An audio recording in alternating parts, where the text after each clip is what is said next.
Seja bem-vindo ao podcast Cinemação 555. Eu sou Rafael Arinelli e hoje temos aqui comigo ela, que é crítica de cinema pela Abracine, ex-host no podcast feito por elas, doutora em antropologia, que por sinal vai ser muito importante para esse episódio de hoje, a querida Isabel Whitman. Olá, gente, obrigada pelo convite e é sempre um prazer participar aqui da conversa, né?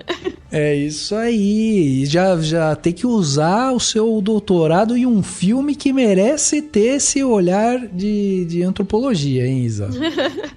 É difícil desligar essa chavinha quando eu assisto esse tipo de filme. É verdade, já tem um olhar automático lá, né, assim, pá, já vai direto. Temos aqui também ele que é redator-chefe do Cinemação, tradutor, jornalista freelancer, vem desembrulhando palavras lá no seu Substack, o grande Daniel Cury. Opa, eu também tô malhando, então eu gostei quando o cara falou lá que precisava de toda a proteína que pudesse encontrar, que eu tô meio nessa, assim. Tipo, eu preciso comer proteína, ovo, frango, essas coisas. Quer dizer, hoje em dia, se pegarem lá um pouquinho do seu sangue, vai ter um quê a mais aí de proteína. Também, de repente, pode ser. Eu acho que eu seria uma boa bolsa de sangue, só não é negativo, só não sou doador universal, mas tudo certo também. Entendi. Vivemos para ver o Dani virando um maromba de academia. Não é pra tanto. Não, mas eu adorei quando o cara falou, preciso de toda a proteína. Eu pensei assim, porque pra ficar com um braço desse, você precisa de muita proteína, entendeu? Por aí mesmo. Isso aí. Olha só, e pra fechar a mesa de hoje aqui, temos o jogador de RPG, ex-host no Geração M, colunista sazonal aqui no Cinemação, meu amigo Henrique Risato. Fala, pessoal. Dementos, escrotos, Smeg, realmente o mundo pós-apocalíptico de Mad Max é horrível pra dar nome pra personagem. Ou é ótimo, ter um Zé Pinto. Esse é o Zé Pinto, né? Um nome escroto.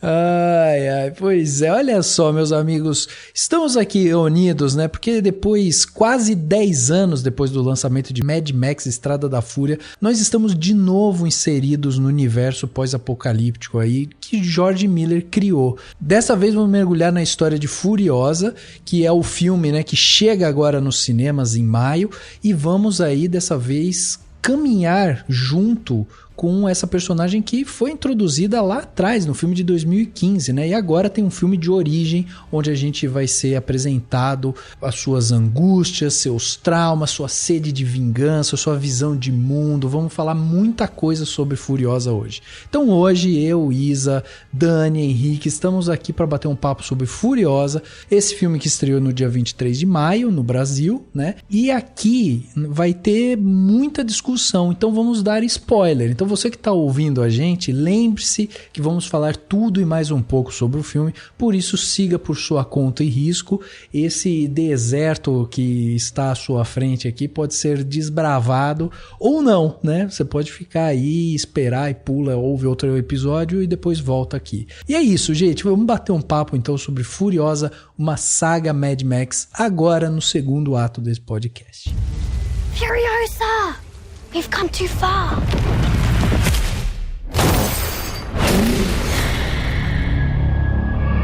Furiosa! They took Furiosa!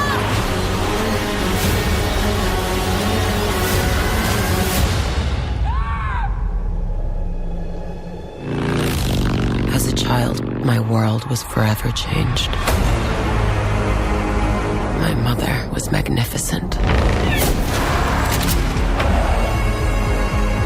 And he took it all from me.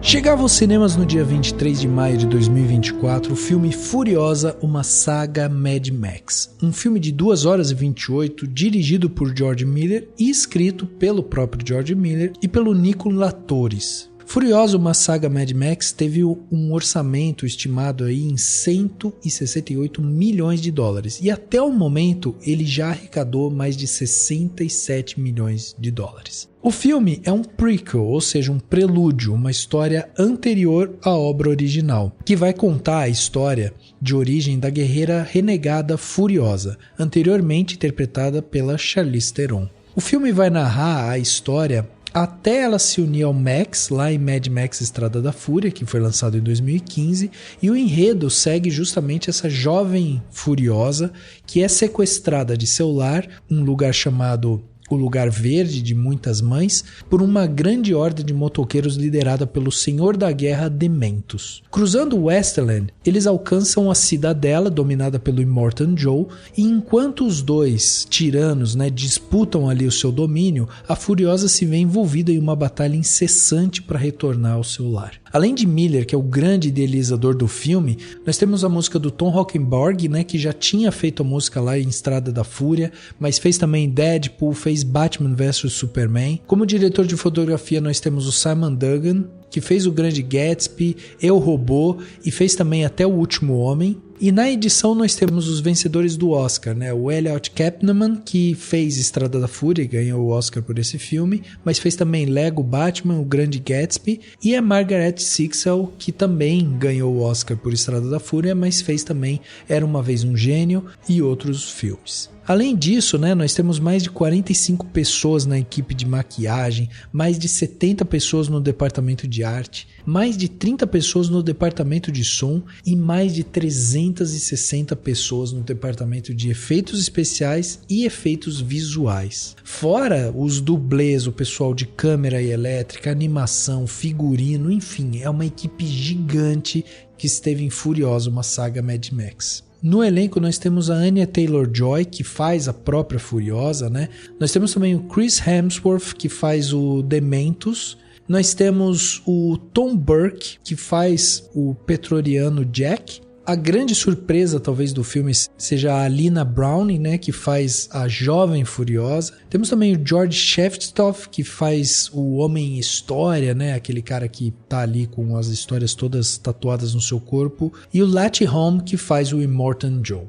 Bom, praticamente 10 anos se passaram, desde a estreia de Mad Max Estrada da Fúria, e agora nós temos essa co-protagonista do filme anterior sendo colocada como protagonista absoluta em Furiosa, uma saga Mad Max. Em um filme que tudo gira em torno dela, seu passado, sua trajetória, até o filme anterior e por aí vai. Bom, no comecinho do filme, a gente tem uma série de vozes ali, e tal, e aí a gente tem um áudio, uma fala final daquela figura, daquele sábio, que é um senhor lá que acompanha o Dementus, e ele levanta um questionamento que eu acho que acaba por reger o filme todo dali pra frente, que ele diz o seguinte: à medida que o mundo cai ao nosso redor, como devemos enfrentar suas crueldades? Pensando que aqui a gente tá em frente a um filme de desenvolvimento de personagem, eu acho que fica claro já desde os primeiros segundos ali do filme, quando a gente ouve isso e tal, que a gente vai entrar realmente numa jornada sobre uma pessoa que teve que enfrentar muitas crueldades em um mundo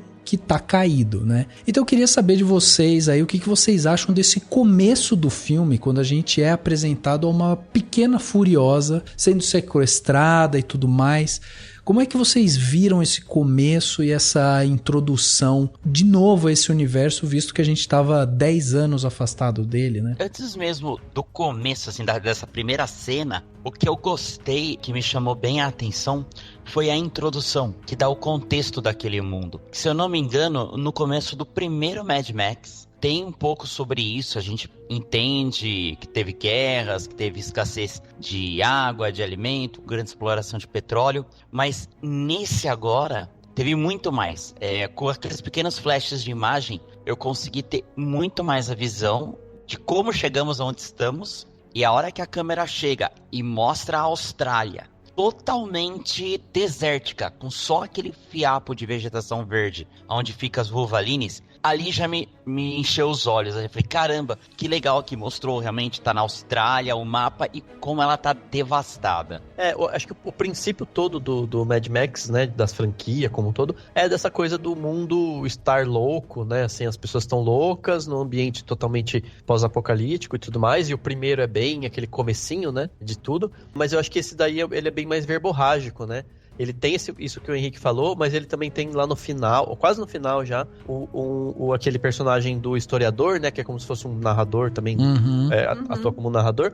Ele cita guerras, né, tipo guerras que, a guerra do 80 anos, algumas guerras que realmente existiram, né, que aqui, assim, no nosso mundo, e algumas que ele... Guerras futuras, né? Futuras guerras ou guerras imaginárias que levaram, né, o mundo aonde ele chegou, né, nesse mundo distópico. E acho isso interessante, assim, é um momento em que se o Estrada da Fúria era super assim, não vou te dar muito contexto, entenda você sozinho, ele dá contexto, explica bastante coisa, mas ainda assim de um jeito bem inteligente, de um jeito sem ser aquele jeito mastigado que muitos filmes fazem, né? O George Miller, ele é inteligente de saber de não subestimar, né, o espectador e tudo mais, né? E é interessante nessa apresentação, quando a gente é introduzido ali naquele espaço que é o lugar verde, que é onde a Furiosinha mora quando criança, né? Furiosinha é ótimo.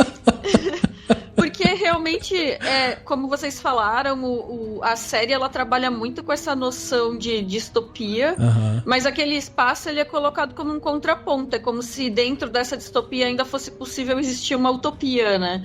Então, de certa forma ali a gente tem uma pegada ecológica que faz um contraponto àquela destruição mecânica, diesel e tudo mais que aparece no restante, né, da geografia que é explorada nos filmes. E aí a gente tem ali energia alternativa, tem hortas, tem pomares, parece uma forma de governo diferente, né? E aí a gente vê todas aquelas mulheres e entende por que a Furiosa no Estrada da Fúria queria tanto voltar, né, para aquele lugar. Isso é interessante também porque funciona como uma espécie de Éden, né, como quase uma alegoria, assim, sei lá, bíblica mesmo. E também, se a gente for pensar em termos de ficção científica, um esquema que eu não entendo tanto, assim, dessa literatura de ficção científica especificamente, mas me parece dentro de uma proposta que pode ser chamada de solarpunk, que é uma proposta que pega essa questão de uma tecnologia, um desenvolvimento e tudo mais, mas traz para um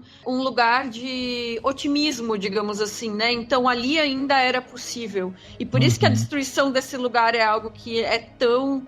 agora a gente entende por que da reação visceral da Furiosa no Estrada da Fúria, né? Mas tem uma coisa meio mitológica também, né? Pelo menos nesse começo, porque se a gente tem esse narrador e depois ele volta no final meio que para concluir a história e tal, cria-se uma ideia de que a gente tá vendo uma mitologia realmente ao redor dessa personagem, assim. Então, tipo, apesar da gente saber e dele dar mais camada ainda para quando a gente for ver Estrada da Fúria, a gente acaba tendo esse contexto, aqui a gente vai criando ainda mais e vai entendendo um pouco mais também dessa história toda da Furiosa, mas também entendendo que pode ser uma história um pouco distorcida, né? Por ser essa mitologia, pode ser uma coisa que não seja exatamente daquela forma e tal. Então isso eu acho muito legal. E eu confesso pra vocês que fazia tempo que eu não via um prequel que melhora ainda mais o filme anterior, sabe? Eu fiquei muito surpreso com isso, assim. Ele é como se fosse aquelas sagas antigas, né? Que eram contadas oralmente, né? Não é? Pelo que a gente vê no Estrada da Fúria, entre aspas, são fatos, né? Aconteceu isso, isso, isso. No Furiosa, não. É o velho que ele tem toda a história, o grande conhecimento tatuado, e ele tá contando a história dela sobre o ponto de vista dele, talvez, do que ele viu, do que ele ouviu depois. Tanto é que o final é aberto. Sim. Ele fala, quando ele vai falar o que aconteceu com o Dementos, ele fala, pode ter acontecido isso, aquilo outro. E até, assim, eu tava viajando, assim, tudo bem, ele localiza na Austrália e tudo mais, mas eu revi uns trechos, pelo menos, do primeiro Mad Max, né?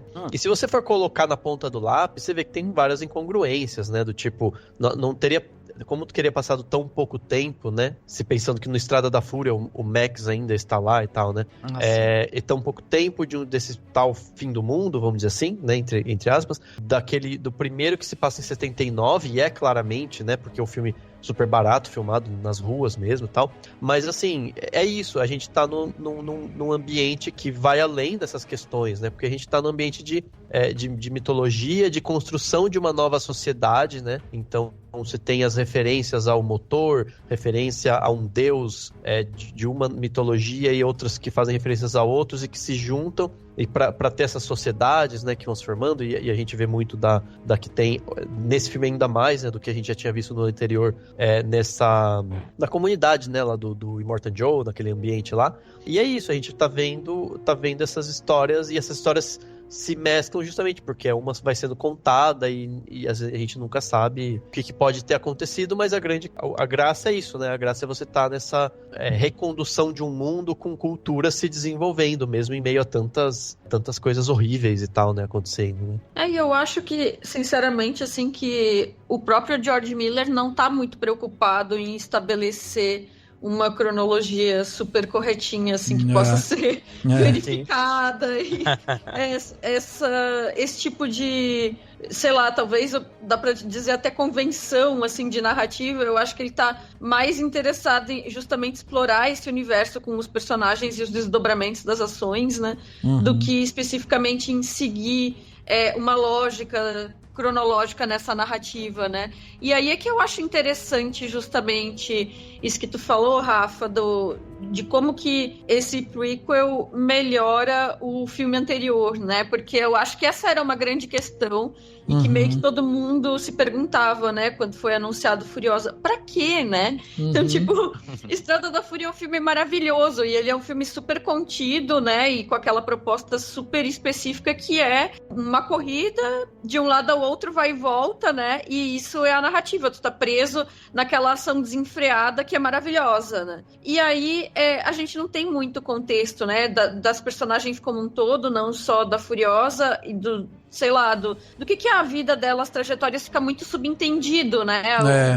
Todas as coisas pelas quais elas passaram. E aí, quando a gente fica sabendo, assim, vai sair o prequel Furiosa, eu acho que foi meio que um sentimento generalizado, assim, mas não tem necessidade, né? Só que é isso, né? O George Miller é George Miller, né? Então, assim, ele entrega um filme, eu acho que surpreende muito e que realmente ele consegue contextualizar muito mais as ações que a gente tinha visto em Furiosa, aprofundar a personagem, assim, conseguir ampliar a conexão que a gente tinha com ela, que já era, da minha parte, pelo menos, ótima, assim.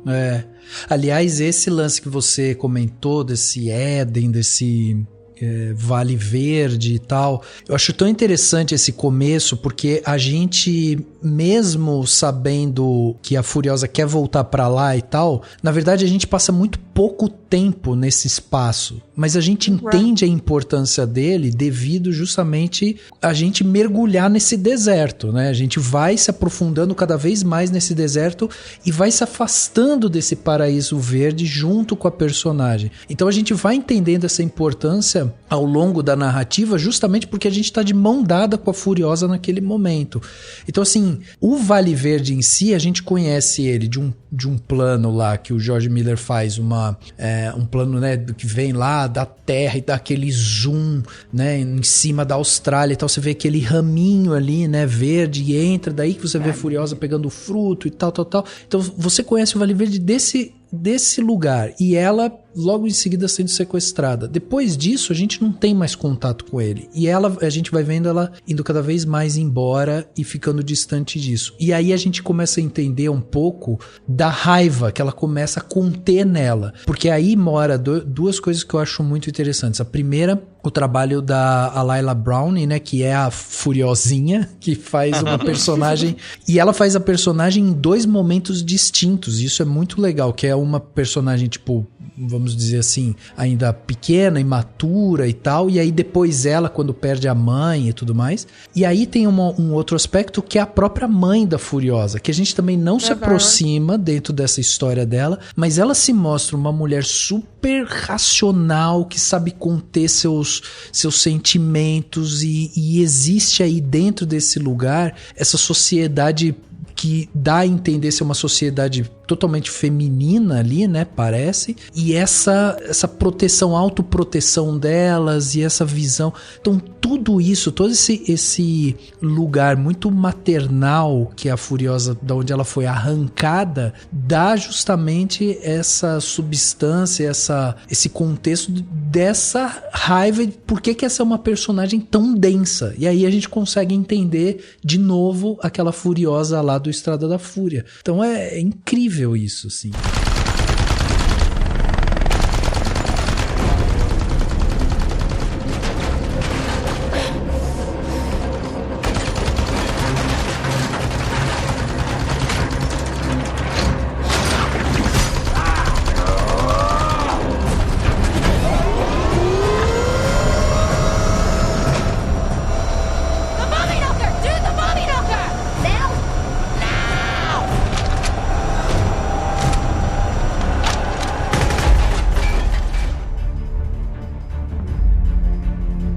Termos assim de distância e do tamanho da Austrália, né? Que não tinha muita noção assim, até você para e não, deixa eu pesquisar. A Austrália, ela é o 6º maior país do mundo. Ela é menor, tipo, ela vem logo abaixo do Brasil. Então, às vezes eu fiquei pensando, mas ela ficou décadas sem conseguir achar e voltar. Uhum. E ninguém achou lá onde ficavam as Vuvalines. Mas imagine que, tipo, literalmente, imagina o Brasil e que, sei lá, você veio de Brasília. E aí você foi parar, sei lá, em São Paulo. 1.000 quilômetros de distância. Mas só pra quem tem moto, combustível é pouco, entendeu? Não tem como você encher o tanque, assim. Tipo, parar no grau, encher.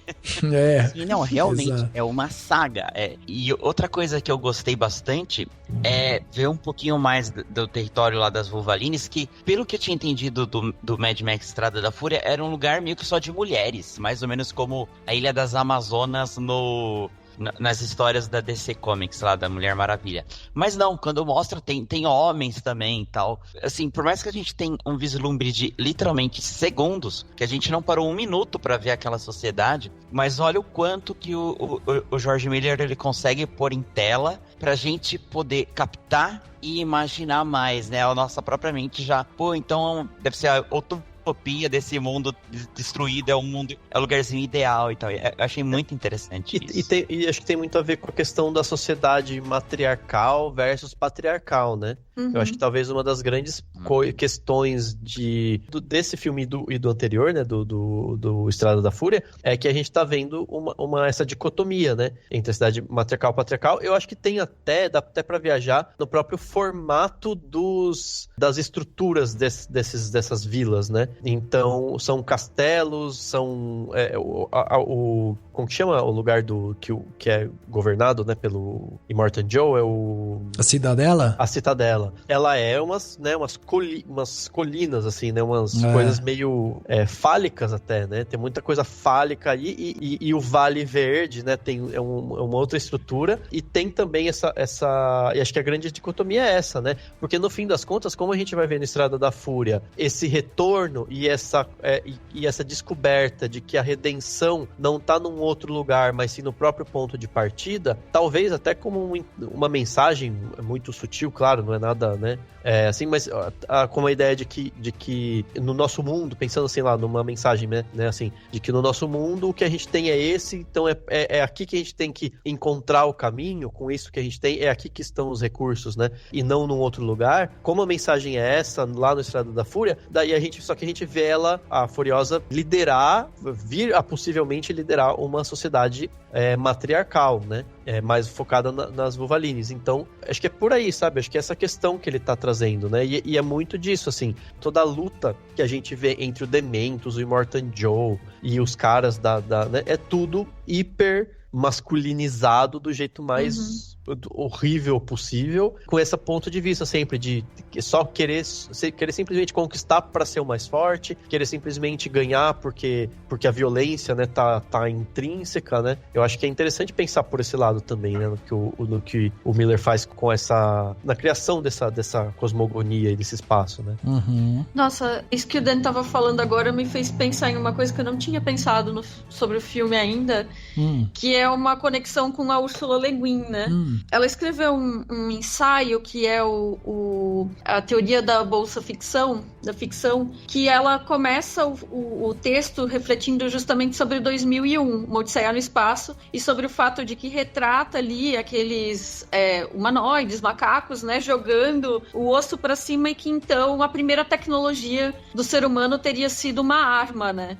E isso é um ponto de vista que ela coloca como...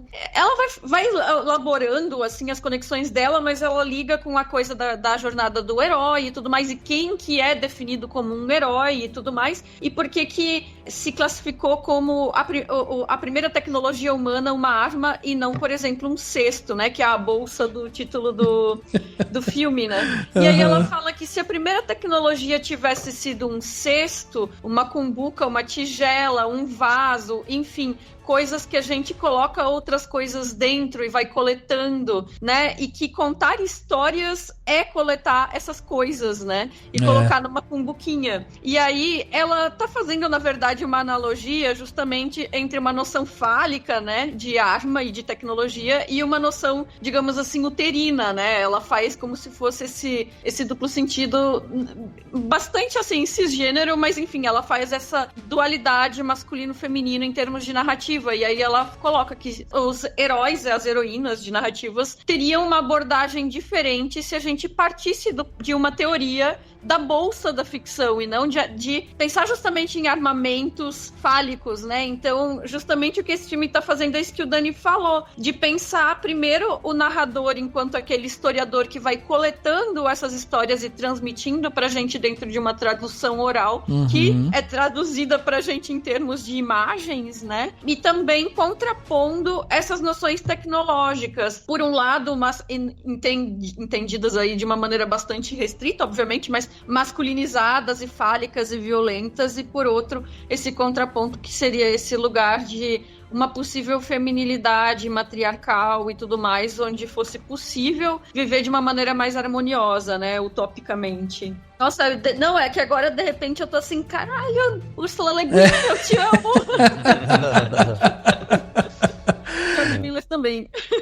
Não, e eu acho isso tão interessante, porque quando a gente começa a olhar essa outra camada, né, que a gente começa a observar dentro desse filme e do próprio Estrada da Fúria também, e aqui mais ainda, porque como a gente tem essa personagem feminina que veio desse lugar, que foi arrancada da mãe e tal, a gente começa a entender um pouco mais essas questões, né, da feminilidade, de como que existe essa opressão social também pra com o feminino, e eu acho muito simbólico, porque aqui a gente tem uma mãe que precisa ser racional, precisa ser direta, precisa saber, né, ponderar os seus movimentos e tal para que ela consiga recuperar a filha, e mesmo quando ela recupera, ela não tem uma explosão de emoção e tal, porque ela sabe que ela precisa sair de lá, ela sabe que precisa proteger e tal, então ela tem toda essa questão. Depois, quando a gente tem essa quebra com a morte da mãe, a Furiosa vai lá ficar com o Dementos, tem uma cena que eu acho muito simbólica, que é que a Furiosa, ela, a partir daquele momento, ela não chora mais.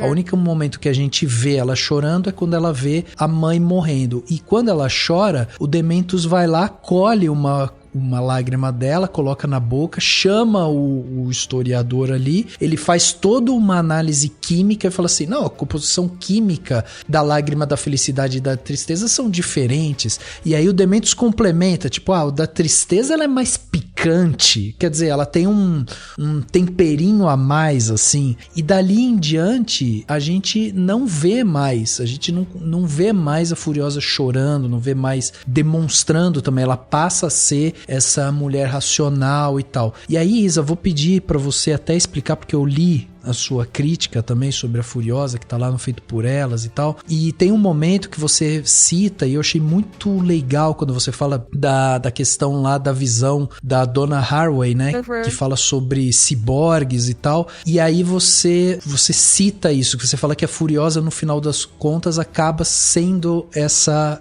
ciborgue dessa visão aí do manifesto, né, do ciborgue da Donna Haraway. E aí eu queria que você falasse um pouco sobre isso também, e como você interpreta completa também essa questão da representação da feminilidade, da masculinidade, com base nisso, assim, né? Porque eu achei muito interessante você trazer isso e o trechinho lá do manifesto. Eu acho fascinante, assim, o Manifesto Ciborgue da Donna Haraway. É um texto, assim, que me acompanha há mais de uma década, e cada vez que eu releio eu entendo coisas diferentes, então eu não consigo dizer que eu já entendi esse texto, assim, ele é algo para a gente ficar em um processo constante de decifração, né? Mas ela propõe, na década de 80, esse manifesto falando que do ciborgue. Ela pega o ciborgue da ficção científica, mas ela aplica para nossa realidade, né? Pensando justamente que as tecnologias elas estão avançando e a gente gradativamente vai ter cada vez mais incorporações tecnológicas no nosso próprio corpo e esse tipo de coisa, o que basicamente já se comprovou aí, né? Inclusive o subtítulo diz que é uma proposta que é feminista e socialista, né? Então ela leva em conta as relações de poder capitalistas, ela leva em conta as questões financeiras e tudo mais, e leva em conta as questões de gênero, né? Em uma sociedade capitalista, do modo, inclusive, né? Os anos 80 era todo aquele neoliberalismo exacerbado e tudo mais, não que não seja hoje, mas enfim, no norte global era Thatcher e Reagan, né? Então a duplinha fantástica, né? E ela fala que esse avanço da tecnologia ele vai afetar mais as pessoas que são mais subalternizadas, né? E que a pobreza, basicamente traduzindo em termos comuns, assim, a pobreza, ela é generificada, né? E dá para acrescentar racializada, né? Então a gente consegue perceber como que, pensando na própria realidade do Brasil, né? As pessoas que estão em maior porcentagem em situações de vulnerabilidade social são mulheres, são pessoas negras, enfim. Então, no momento em que a tecnologia ela entra para precarizar, e todos os processos de plataformas e uberizações que a gente está vivendo mostra como que isso acontece, né? Essas são as pessoas mais afetadas. Então ela também fala de como que a gente tem que incorporar essa tecnologia sem ser atropelada por ela, basicamente, né? E aí, nesse sentido, entra esse conceito meio sci-fi, mas que ela não tá falando no sci-fi, tá falando na vida real, da incorporação tecnológica no orgânico, né? Então o ciborgue realmente é isso, né? O termo vem de cyber, né, de cibernético, e org, que é orgânico, né, então é quando a gente junta o orgânico e o cibernético em um só corpo, de uma maneira que é indistinguível o que é cada um, né, e é o que a gente já vive em determinadas situações, né? E a Furiosa, isso que é muito legal, esses dias eu vi que estava circulando um texto gringo que eu salvei para ler depois e não li, eu não lembro mais quem escreveu, mas que era justamente como o George Miller, ele usa, por exemplo, corpos de pessoas com deficiências de uma maneira não estigmatizada, o próprio caso da Furiosa, né? Como ela pode ser uma heroína com uma prótese que está incorporada a ela, então ele está desmistificando também esses limites entre orgânico e inorgânico, né? A máquina faz parte de um processo ali do quem matou o mundo, né? Tipo, as máquinas, elas estão ali junto como ferramenta para esse processo de destruição do mundo, mas as máquinas também somos nós,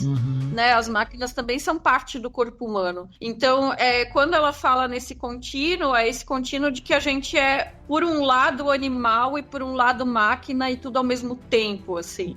E eu acho que isso é muito legal e dialoga muito com essa noção pós-humana, porque o pós-humanismo feminista, ele vem justamente para questionar o que se define como um ser humano, porque ao longo da história, parece muito óbvio, né? Toda pessoa é um ser humano, né? E aí quando a gente fala em direitos humanos, a gente começa a perceber que não é tão assim. Ao longo da história, humano foi muitas vezes definido para grupos específicos de pessoas, enquanto outras pessoas eram excluídas da categoria de humanidade, né? Então, pós-humanismo, ele vem, na verdade, para questionar a categoria humano enquanto uma categoria de exclusão. Então, quais as pessoas que ao longo da história não foram consideradas humanas e que agora reivindicam o seu lugar enquanto humanas? E a Furiosa, ela incorpora tudo isso, né? Sim. Ela é uma mulher que passou por um processo de escravidão ali. A gente vê como aqueles corpos, principalmente as meninas que têm capacidade reprodutiva plena ali, são exploradas sexualmente. mente, né?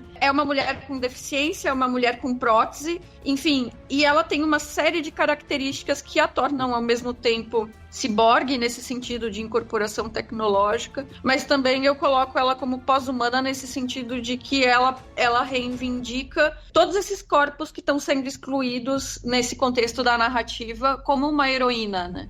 Então, é isso, assim, pensando de novo na Ursula Le Guin, como ela fala da arma, né? Eu até escrevi na crítica, assim, né, que as pessoas às vezes falam personagem feminina forte e medem isso pelo poder de destruição dessa personagem. Né? É verdade. E é isso, e a Furiosa, ela é realmente uma mulher forte em vários sentidos, incluindo a força física, incluindo a capacidade de revidar, de usar uma arma, de atirar. E tudo mais, mas ela tem outras características, né? Sim. Que também a tornam forte, né? E ela tem esses recursos, a inteligência, a criatividade dela.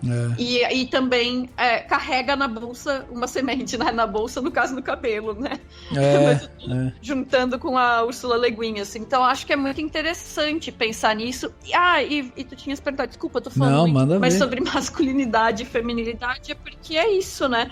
Quando ela vai se disfarçar para sobreviver, ela precisa performar uma masculinidade. Ela literalmente se transforma, se finge de homem, né? Enquanto ela tá tentando sobreviver, até que ela é descoberta, né, pelo Pretorian, eu não lembro. O Pretoriano Jack. Isso, então eu acho que é interessante também de que forma que ela incorpora essas características de uma maneira também bastante literal, no sentido da sobrevivência, mas também do que a gente espera de performatividades tradicionais de masculinidade e feminilidade e que ela consegue brincar com essa fluidez, né? There will always be war, but to get home, Furiosa fought the world.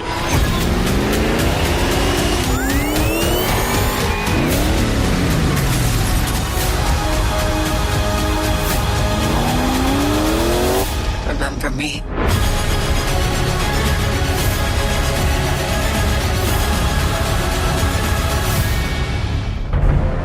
E é muito simbólico também, porque muito foi falado depois do filme e tal, que alguém foi lá, né, e começou a analisar e viu que a Anya Taylor-Joy, ela tem cerca de 20 falas no filme inteiro, né? Então a gente tá falando de uma personagem que é uma personagem muito contida nela mesma, assim, e ela precisa expor toda a revolta, todo o ódio, toda a sede de vingança dela, é no olhar, é no gesticular, né, na forma tensa que ela vai se comportar ali. E isso é muito simbólico justamente dentro dessa contenção, porque quando a gente fala de uma personagem que não chora mais, que não expressa mais isso, a gente tá vendo justamente um movimento dessa personagem de quase desumanificação daquela pessoa. Tipo, ela perde um pouco da humanidade dela e no final das contas, não. Ela só que ela contém aquilo dentro dela, assim. Isso eu acho muito poderoso da gente ver isso numa personagem desse calibre, assim.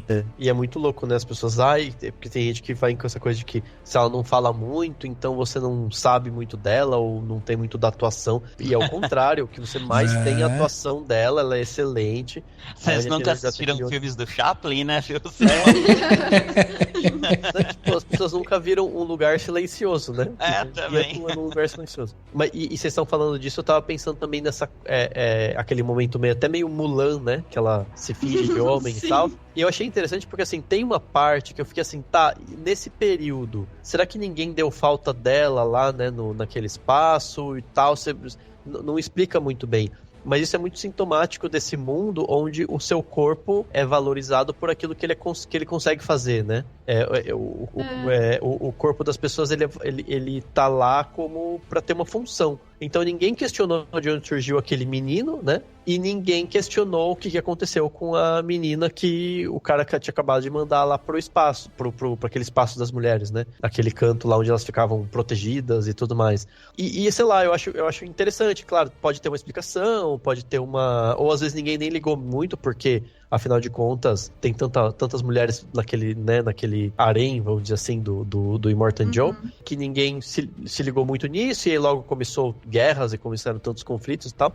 Assim, é um pouco compreensível, mas eu acho interessante isso, assim, porque tem a ver com essa questão de que o seu corpo ele é valorizado por aquilo, assim, o seu corpo ele tem que ter uma função, né? Então a mulher gera um filho que não vai sobreviver, né, que já nasceu já é um natimorto lá, que não mostra lá, aí ele fala assim, não se preocupa, você vai gerar leite, né, você vai dar leite aqui, que é inclusive um dos alimentos que eles utilizam, né, que a gente já tinha visto no filme anterior. E é isso, né, tipo assim, o seu corpo ele tem que servir pra alguma coisa, ou pra procriar, ou pra dar leite, ou pra consertar a máquina, ou pra dirigir um caminhão, né, tipo, e é interessante isso. E aí a Furiosa, ela encontra o caminho dela nisso, né, tipo, tá, beleza, eu consigo me disfarçar como um Warboy, né, um menino nesse espaço aqui, e eu tendo o corpo mais forte, porém menor, né, de porte menor, eu consigo entrar nesses espaços, né, então ela consegue, né, tem aquele momento super bacana, né, dela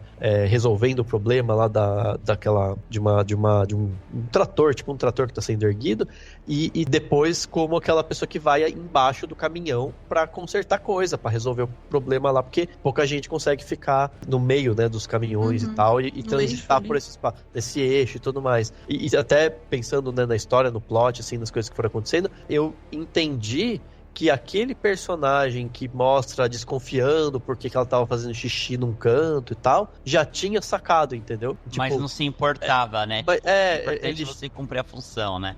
Assim, sabe? O que eu vou ganhar em falar alguma coisa? Tá bom, faz xixi onde você quiser e continua aí, porque você vai tocar, né? Enfim, eu achei interessante aquele momento lá, assim.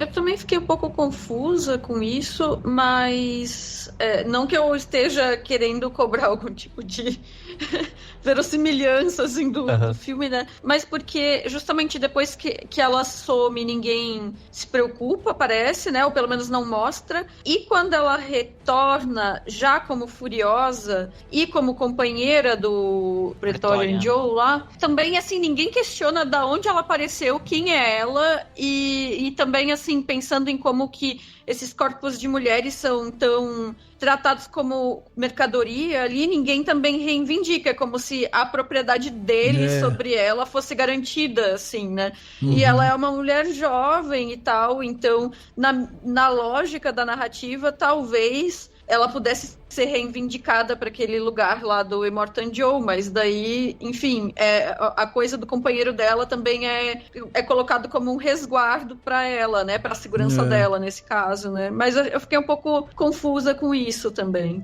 Eu achei o personagem desse Praetorian Joe aí... É Pretoriano Jack, é Jack. Jack? Jack. Eu falei... Jack, tá certo. E pretoriana, que você tá traduzindo a palavra, né? Traduzindo. Eu achei ele um paralelo legal com o próprio Max, né? O Mad Max. Porque ele não vi nenhuma atitude vilanesca nele. E depois, pensando no filme Estrada da Fúria, eu acho que ela até ajuda o próprio Max, eles fazem isso, um retcon assim, mas porque ela vê nele coisas que ela via no Praetorian Jack. Exato. Ela reconhece, né? Você vê que ele também é, entre aspas, um herói das estradas, né? Como eles chamam sempre o Mad Max. E eu acho que tem algumas coisas que eu acho que soam um pouco como uma ironia, alguns espaços em brancos que o George Miller deixa pra gente, assim. Tipo essa questão desse espaço, né? De tipo, ela sai de lá e ninguém fala nada. Mas a gente percebe que passa um tempo, né? Passa um período ali, desde quando aquele filho dele, né? O maiorzão lá, vai atrás dela e não sei o quê. E aí, enfim, depois quando ela surge e já, né, com o Pretoriano Jack e tal, então a gente percebe que passa um tempo ali, mas eu acho que esses espaços têm um certo ar pra mim, né, assim, de uma certa ironia e tal, que às vezes o George Miller faz, porque, por exemplo, eu adoro esse sarcasmo que ele faz com que ela desenhe o mapa pra voltar no braço que ela vai perder. E em vários momentos a gente vê, tipo, esse esse personagem, né, desse que é o como que é o nome dele? Erectus, né? Rictus Erectus, exatamente. A gente vê o Rictus o Rictus pegando no braço dela, assim, mexendo e tal, e aí tem momentos que você fica assim, cara, em algum momento ela vai ter que arrancar esse braço, porque tá ali um mapa pra onde que a galera tem que ir. E no final, ela acaba perdendo esse braço numa bobeira, né? Num acidente. Então, quer dizer, ele dá alguns indícios que às vezes ele tenta te levar pra um lugar, ele, sabe, brinca com você naquele momento, assim, e aí você acaba, tipo, sendo meio que enganado. Então, pra mim, soa quase como uma ironia. E eu vou dizer mais, eu assisti o filme, né, o da Furiosa, depois eu cheguei e no dia seguinte assisti o Estrada da Fúria. E, por exemplo, aquele outro irmão, que é o irmão que fica lá puxando o Rictus e tal, pra cima e pra baixo, não sei o quê, no Estrada da Fúria ele não tem, não existe. E é um personagem que a gente poderia falar assim também, mas pô, como é que... Porque a gente não vê esse cara morrer, a gente não vê nada, não acontece nada. Então, assim, esses espaços em branco que o George Miller deixa pra gente, pra mim soam como isso, assim, tipo, preenche aí, amigo, vai aí junto, sabe? Olha que interessante, em 2015, porque o Estrada da Fúria é de que ano mesmo? É 15. 2015. No mesmo ano saiu um jogo de videogame, que é com o Max, é o personagem principal, e o vilão do jogo, eles criaram esse cara, esses Crotos, que é o filho do Immortan Joe, e ele morre. Então, o que eles fizeram? Como Furiosa se passa antes, esse vilão do jogo tava vivo ainda, então por isso que criaram ele. Mas ele morre, tipo, num jogo que antes falavam que não era canônico, mas eu acho que agora acabou ficando canônico. Mas até esses detalhezinhos, sabe? Tipo, pô, mas quem jogou o videogame eu acho que se passa um tempo antes do filme Estrada da Fúria, tipo, pouquíssimos tempos antes, assim, acho que dias, uma coisa assim, quando ele vai ser sequestrado, que a gente vê, né? Daí tem esse cara, né, o filho. Então, a história, ela é bem costurada em alguns pontos e totalmente maluca nas questões de saltos temporais em outro, mas é um detalhezinho, assim, só pra vocês saberem. Interessante isso. Eu revi o Estrada da Fúria um dia antes, né, de ver Furiosa. Então, quando eu assisti o filme, eu logo me liguei, assim, tem 2 filhos ao invés de um. Só que num mundo como aquele ali, parece muito natural, assim, pensar que entre um filme e outro, esse outro filho teria morrido, né? Porque aquelas guerras e tudo mais ali, o modo de vida deles, aí tu nem questiona, né? Por que tem 2 ali e não teria no segundo filme? Fica muito, muito claro, né? Que ele teria morrido nesse meio tempo. Exatamente. E tem um outro ponto que eu acho que a gente tem que falar dele, né? Do Chris Hemsworth, que faz o Dementos, que é um personagem totalmente o oposto do que é a Furiosa, né? Enquanto a Furiosa é uma personagem contida nela, que ela tenta não demonstrar nada e tal, ele não, ele é o personagem extravagante, exótico, estridente, teatral, né? Ele é um cara que foge completamente, um psicopata completamente maluco, estridente e tal. E aí tem uma coisa muito legal que é também o time cômico, né? Do Chris, que ele já tinha demonstrado em outros papéis que ele fez e tal. E aqui a gente vê muito disso, assim. Ele tem umas tiradas, um jeitinho de falar em alguns momentos, né? Quando ele tá negociando, por exemplo, com o Immortan Joe, né? Ele faz uma sucessão de erros que tem um momento que você percebe que ele tá claramente por baixo, assim, mas ele sai com o peito estufado, tipo, como se ele tivesse, não, agora eu sou o senhor da cidade da gasolina e não sei o que e tal, e ele sai assim, e você percebe que, na real você só perdeu ali, você não tinha condição de negociar. E ele é burro e covarde, né, o personagem, porque o Chris Hemsworth é um homem forte, a gente vê lá nos filmes da Marvel e naquele O Resgate lá que ele fez pra Netflix, fisicamente ele é um ator forte, mas a força física dele não é usada no filme. Você não vê o Dementos trocando soco com ninguém, batendo nada. A coragem dele tá no número, tá nos capangas. Tanto é que a hora que eles perdem, que a gente vai pro final da guerra que teve lá em Wasteland, ele vira pros colegas e fala, foi bom enquanto durou, e cada um vai pro seu lado, e ele é tão covarde que ele sabe que a Furiosa vem atrás dele, Ele pega a moto e larga aquela... Carruagem lá, né? Com outro cara, com a biga, exatamente. Ele é um bunda mole. Ele é. É muito engraçado. Aquele momento que alguém lá solta aquele sinalizador que dá uma fumaça vermelha e ele sai todo tingido de vermelho. E fica. É muito bom. E fica. Tanto é que quando ele vai lá falar com o Immortan Joe, eu acho que um dos caras apresenta ele como The Red Dementos, né? Porque ele tá tudo vermelho. Ele tá vermelho, Não, tem uma coisa de estética nele mesmo, assim, que tipo, ele não quer nunca ser colocado como um cara fraco em nenhum momento. Então ele tem esse entorno dele que tá o tempo todo alimentando, cultivando ali nele, né? Então ele tem um quê de Immortan Joe, assim. E uma das coisas que eu gostei muito nesse filme foi que enquanto em Estrada da Fúria a gente mergulha exclusivamente na ideia do Immortan Joe com, né, aquele monte de capanga dele e tal, e a gente vai entender um pouco mais do ambiente que o Immortan Joe tá inserido e consequentemente a gente é apresentado pra Furiosa. No Estrada da Fúria a gente fica com um pouco dessa dúvida, né, de quem é essa menina, por que essa menina tava envolvida com esse cara que é tão nojento e tal, papapá. E aí aqui a gente tem a expansão desse ambiente, assim, porque a gente vai entender um pouco mais o que era a Cidadela, vai entender um pouco mais sobre a Cidade da Gasolina, vai entender a Cidade da Bala, vai entender que existe aí essa tríade, né, onde eles meio que um alimenta o outro ali, toda essa cultura organizacional, governamental e tal, a gente não tinha isso em Estrada da Fúria, então aqui a gente vai entender. Mas ela é presumida, né, assim. Presumida, Entende que existe. Eles mencionam a existência, mas a gente não tem uma noção de, por exemplo, toda essa geopolítica negociada ali, né?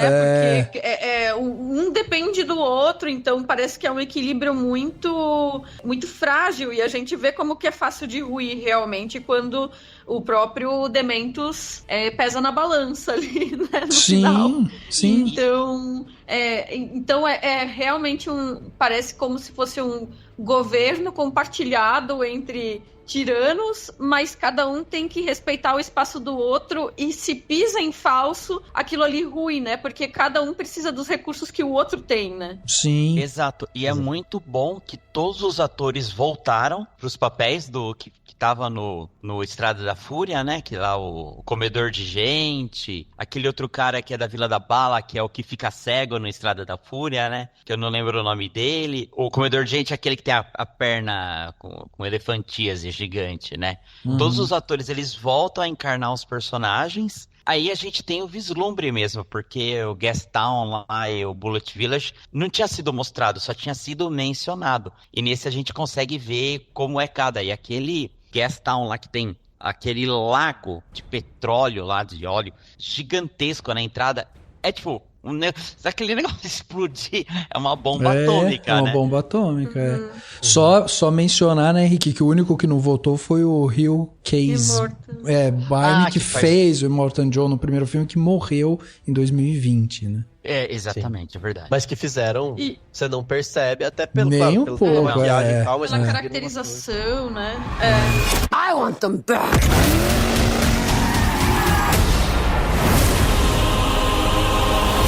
Whatever you have to do, however long it takes, promise you'll find your way home. Protect the green place. It's time to take what's rightfully ours! Ready? Steady! E já que a gente tá falando de elenco, antes a gente tinha falado da mãe da Furiosa, e só pra mencionar que a atriz, que é a Charlie Fraser, esse é só o segundo filme dela, ela era modelo, né? Sim, verdade. É bem curioso, e assim, o papel dela é ótimo, né? Ela se destaca muito, e ela só fez, antes desse filme, aquela comédia romântica Todos Menos Você. Super recente. Sim, começou agora. E vocês sabem que tem uma questão, né, interessante, porque assim, o George Miller é um gênio, né, e a gente pode dizer que todo esse trabalho que ele faz, quando a gente tá falando de Furiosa, tá falando de Estrada da Fúria, a gente tá falando de filmes de ação e filmes que tem aquela essência mesmo da ação, e aqui a gente ainda tem, né, várias outras camadas que podem ser analisadas e tudo mais. O George Miller, a gente percebe que ele conduz e controla, né, toda essa obra e tal, com uma vitalidade, com ritmo, ele sabe exatamente o que ele precisa, ele sabe exatamente o que ele quer. E o que as pessoas falam é que ele é um diretor realmente assim, que ele tem uma visão e ele é muito autoconfiante, assim, ele sabe para onde ir. Então, nos bastidores, a gente tem algumas coisas que ficaram sendo colocadas depois, né, do filme, porque quando foi anunciado, teve um pouco dessa coisa, nossa, mas pra quê? Não sei o que, vai voltar com isso, não sei o que, tal. A primeira situação que aconteceu foi justamente da Charlize, porque daí ficaram, então tá bom, vai contar sobre a Furiosa, volta a Charlize. E aí ele não trouxe a Charlize e ficou aquela coisa, não trouxe, tal.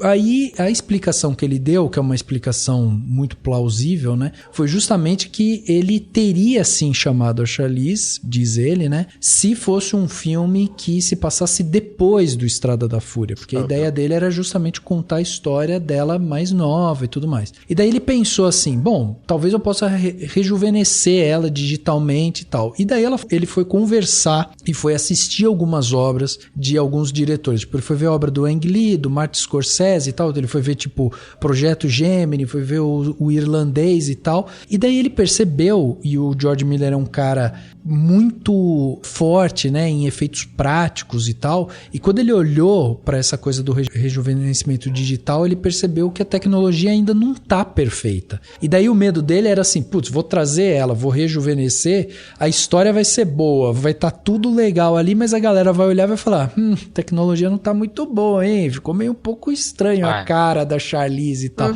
Ele falou, não, então não vou por esse caminho. Aí ele resolveu chamar a Taylor-Joy e trouxe, porque inclusive foi uma recomendação, né, do Edgar Wright, depois de ter visto ela lá em Noite Passada em Sorro e tal, e aí ele resolveu trazer ela, e ele fala da qualidade dela, que ela era uma atriz realmente que incorporou o papel, que fez um papel incrível e tudo mais, e aí, né, se faz tudo isso e a gente vê que a Anya Taylor-Joy realmente conduz muito bem essa Furiosa. E uma curiosidade que o próprio George Miller diz, né, que tanto a Taylor-Joy quanto a Charlize são duas atrizes que são muito rigorosas, muito determinadas quando elas resolvem fazer o papel, que ele acha inclusive que isso veio porque as duas têm um histórico que foram bailarinas e tal, então tem uma coisa meio acadêmica ali por trás dessa determinação delas e tal. E aí, depois disso, depois dessa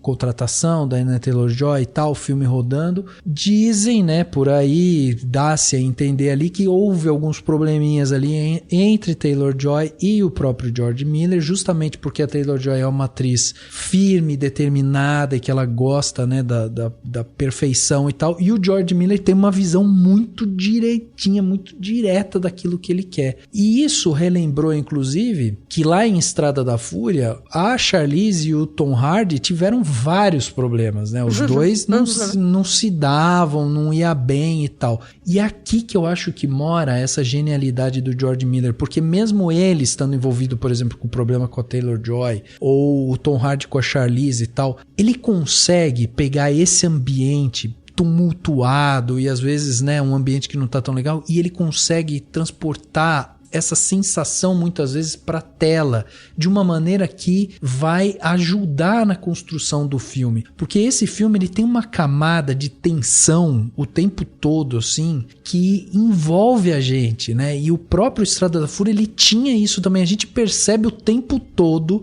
que a Furiosa e o Max não se dão, assim, não tá funcionando aquilo. E mesmo quando há a despedida deles e cada um vai pro lado, tipo, você não fica tipo, queria tanto que que eles ficassem juntos, tipo, tá bom, acabou, cada um vai pro lado e pronto. E isso é muito genial desse cara, assim, dele conseguir traduzir um pouco disso em tela, porque esses sentimentos, obviamente, existem. A gente tá falando de uma equipe gigantesca, né, de produção, locação, mover todo mundo de um lugar pro outro e tal. Então, certamente há problemas e sempre vai existir problemas em produções desse tamanho. Mas eu só queria apontar isso porque eu acho muito legal da gente ver como um diretor desse calibre, com essa experiência, né? A gente tá falando de um diretor de quase 80 anos que trabalhou muito tempo nesse ambiente, assim. Foram 10 anos esperando esse filme agora. E antes, né, no outro, a gente tinha esperado 30 anos. Mad Max estava enterrado, assim. E ele consegue trazer essa ambientação. E aqui a gente tá falando de um filme e existe essa questão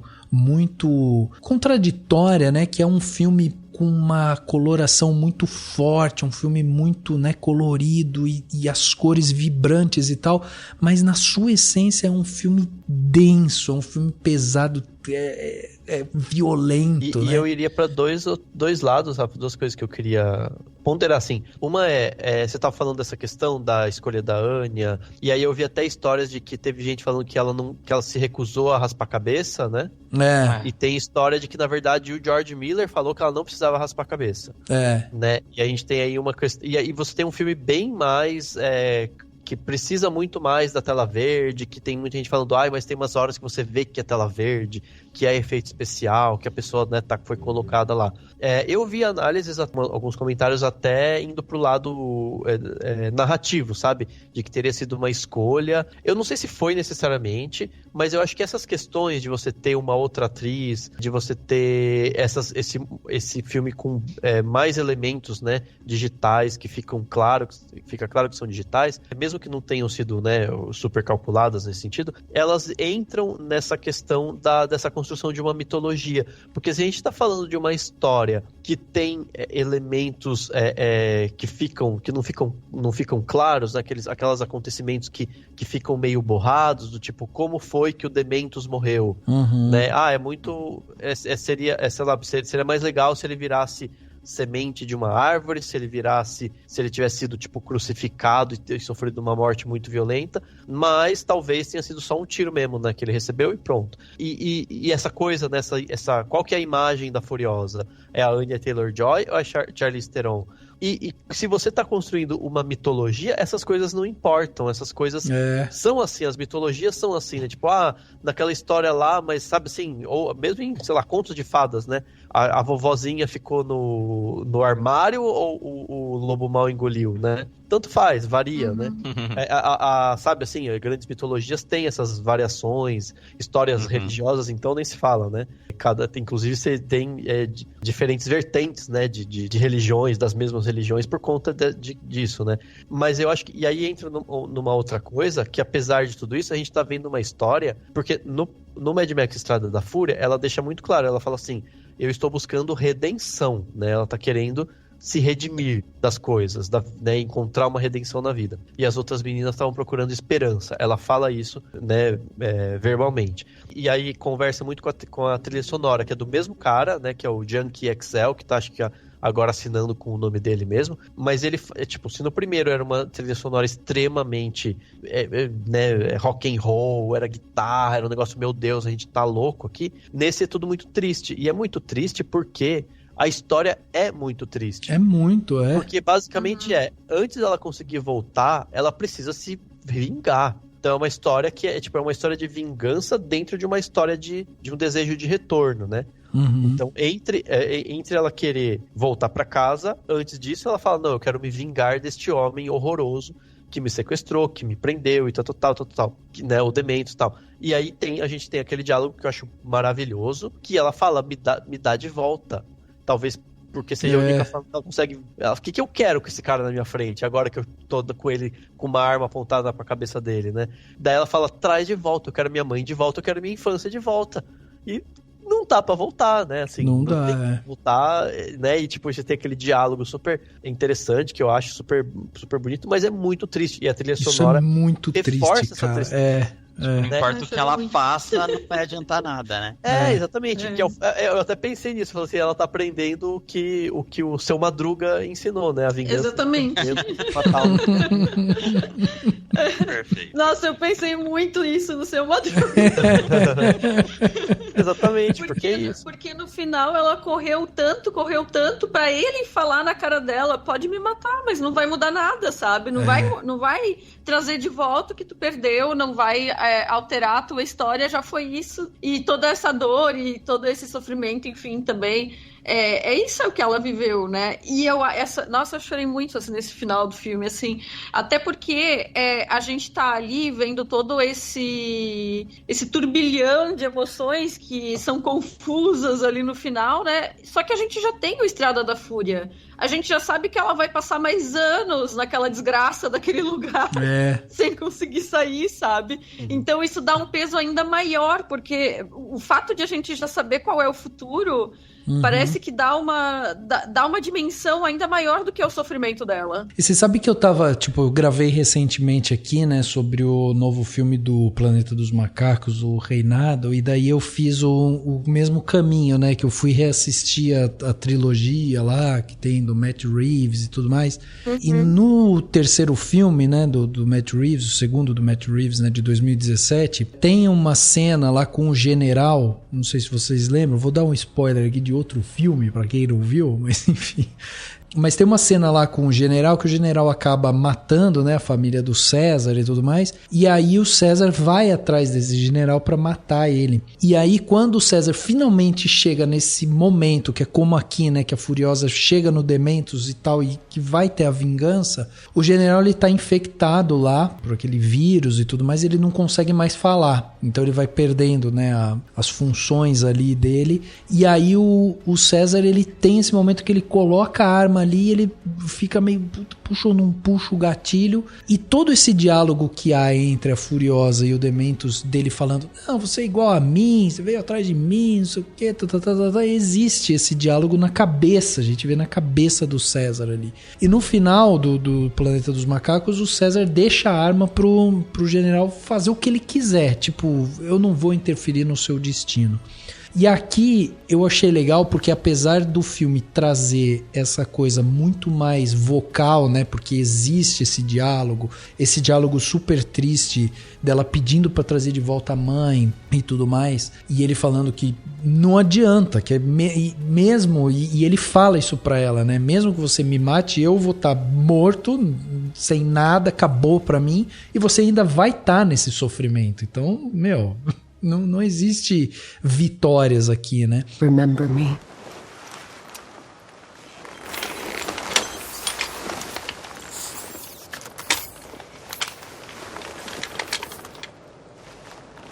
You fabulous thing. You crawled out of a pitiless grave deeper than hell. Only one thing's gonna do that for you. Not hope. Hate. No shame in hate. It's one of the great forces of nature.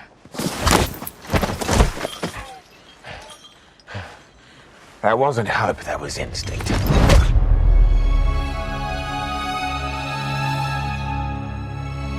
Quando tem esse final no qual eles deixam em aberto, tipo, o que foi que ela fez com ele, e pode ter sido tantas coisas, existe uma volta ali no simbolismo que o George Miller faz aqui dessa questão do fruto, da árvore e tal. E eu queria saber um pouco de vocês como é que vocês veem isso, né? Porque, primeiro, a gente tem esse simbolismo da mãe deixando com ela a semente. Isso por si só já é um simbolismo muito visual, assim, né? De tipo, a mãe deixou a semente com a filha e pediu pra filha carregar essa semente com ela e replantar isso. Beleza, isso é muito claro e tal. E aí existem aqueles momentos em que ela pega a semente e coloca na boca, que é também um simbolismo muito forte dela trazendo, né, essa essência dela para dentro dela mesma e tal. Então algumas vezes ela faz isso, é quase uma coisa que ela faz para ela mesma, para relembrar, né, da sua própria essência. Mas aí existem duas cenas que eu acho muito simbólicas também, que é a primeira, quando o Rictus joga a peruca dela pro abismo e essa peruca cai num galho, e aí a gente tem ali uma cena rápida, né, daquele galho crescendo e a peruca fica ali. Então tem um outro simbolismo desse crescimento, dessa evolução, desse desenvolvimento da própria Furiosa, né? E aí tem a cena final que eu achei também muito emblemática, que é o Dementus deitado com uma árvore, né, em cima dele, e aí fica essa questão, tipo, o que era aquilo, né? Depois eu fui até pensar, porque assim, o uso da árvore em alguns filmes, por exemplo, em O Senhor dos Anéis, a gente tem a floresta do Fangor, né, e dos entes lá que representam a sabedoria antiga, a conexão profunda com a natureza e tudo mais. Em Avatar, a gente vai ter a árvore das almas, né, que é aquela árvore do lar, que simboliza a espiritualidade, a interconexão, né, de todas as formas de vida do planeta lá de Pandora e tudo mais.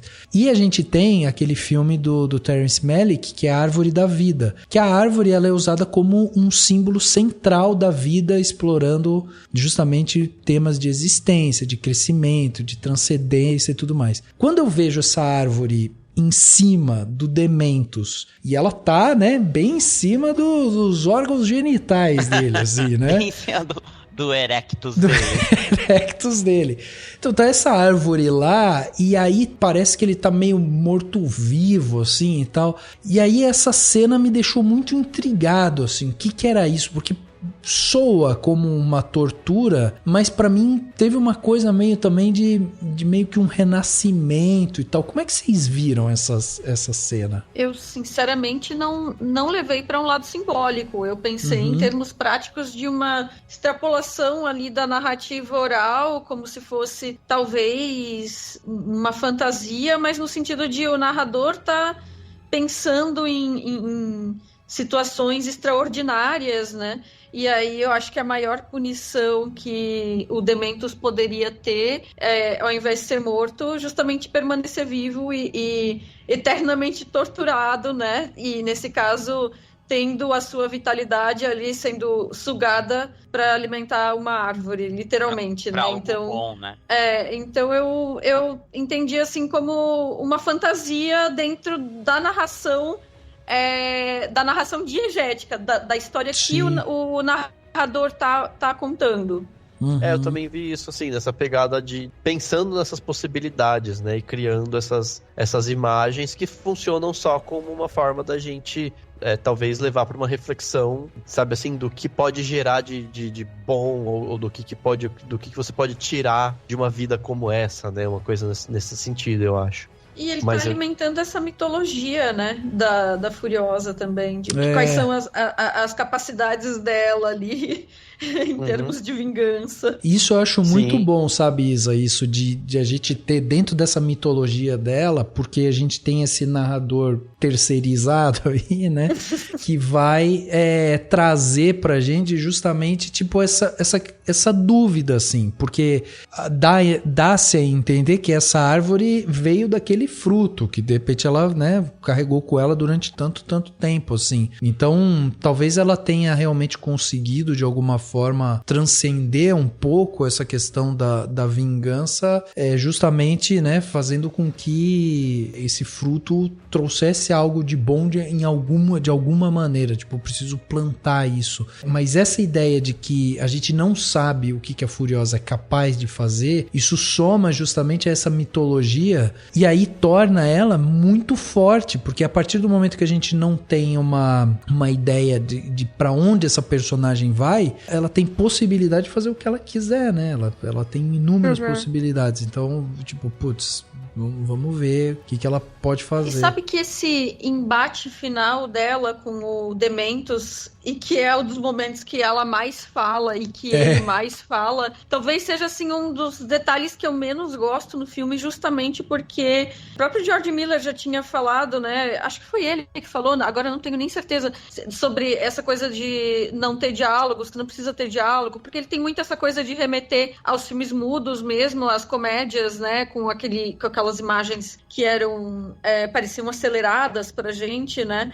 E aí eu acho que esse diálogo é talvez excessivamente expositivo nessa coisa de externar o argumento dele, de que nada vai ser acrescentado a ela, os argumentos dela, enfim. A própria coisa de trazer a história dele, de ele dizer, eu também perdi tudo, eu também perdi minha família e tudo mais, que até então eu tava só pensando assim, gente, que bom que ninguém mencionou isso, porque tá dado na roupa dele. Ele carrega uma crinolina com uma nágua nas costas e um ursinho de pelúcia, né, na roupa. Então a gente já sabe que ele tinha uma esposa, que ele tinha filho e tudo mais, e ele não tem mais, né? E eu achei tão legal que isso é colocado só no detalhe de figurino, mas aí depois parece que ele tem que expor que ele já teve família e tudo mais. Então, assim, pra mim, esse embate entre os dois, não que eu... Ai, nossa, eu vou deixar de gostar do filme porque eles falaram, né? Mas eu achei que realmente não precisava.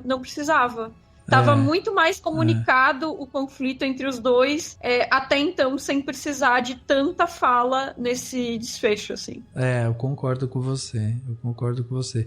E assim, eu só acho que a gente tem que também mencionar, né, nesse podcast, a gente não podia passar por isso, porque afinal de contas é um filme de ação e tal, mas as cenas de ação desse filme são uma sacanagem, né, de boas. É impressionante, assim, a gente tem noção de aonde estão as coisas, da onde elas estão vindo, para onde elas vão, né? Porque o que tem de filme de ação, que às vezes você vai ver e você não consegue entender nem da onde tá vindo, tipo, são dois caras lutando, você não sabe de onde veio o soco, é uma coisa assim.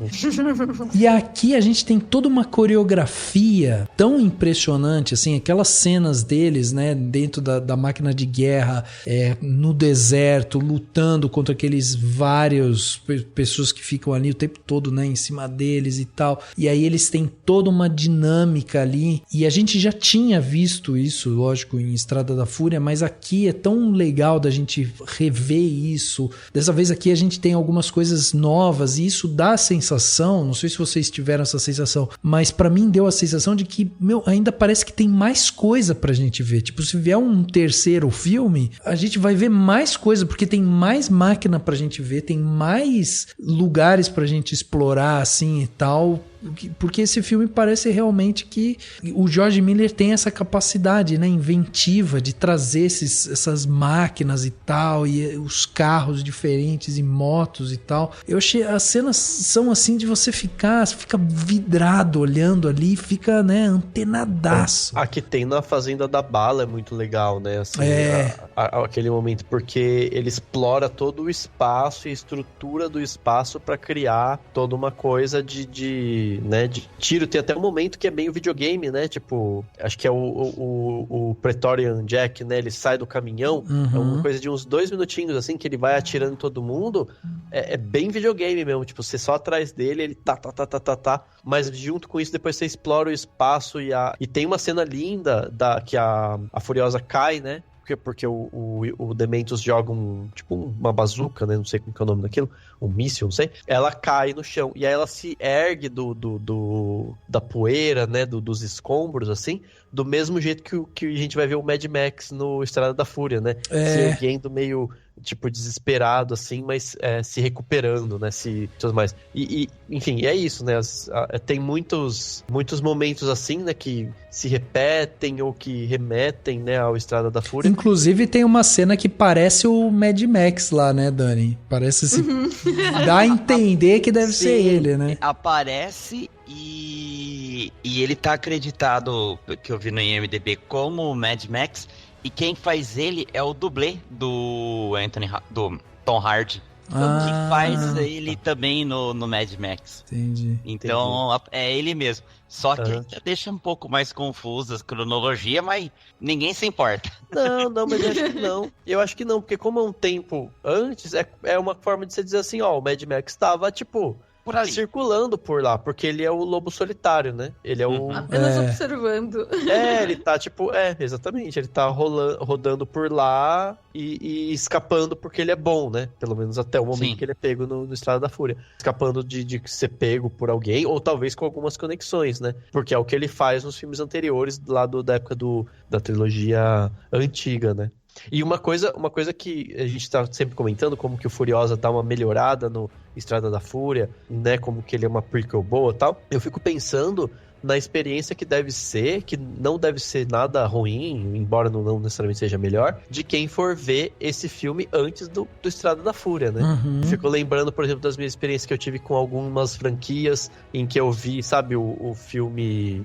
Sei lá, eu acho que eu fui ver... Claro que eu tinha visto alguns Star Wars antes, mas, por exemplo, eu fui ver a trilogia antiga do Star Wars, realmente, né, acompanhando e tudo mais, depois de ter visto dos episódios 1, 2 e 3, né? Então, tipo, eu vi numa ordem que muita gente não viu e não tem como, né, como ver. Mas, sei lá, o pessoal mais novo ou quem ainda não viu o Estrada da Fúria, se pegar primeiro Furiosa e depois o Estrada da Fúria, é uma outra experiência, né? Assim, é diferente e deve ser tão boa quanto, imagino, né? Sim. Assim como o Rogue One termina onde começa Uma Nova Esperança, né? Que a última cena do Furiosa é ela de costas reunindo as garotas pra fugirem, né? Que é o começo do filme, né? Exatamente. E tem até no fim, tipo, nos créditos, né? Ele meio que quase que reprisa o filme todo, né? Ah, sim. Mas eu acho legal, porque é isso, né? Tipo, é uma forma de, tipo um famoso assim, no próximo episódio, ó, isso que você vai ver aqui, ó. Vai lá ver o filme. Então... E também, de certa forma, até uma homenagem, né? Talvez uma auto-homenagem, não sei, né?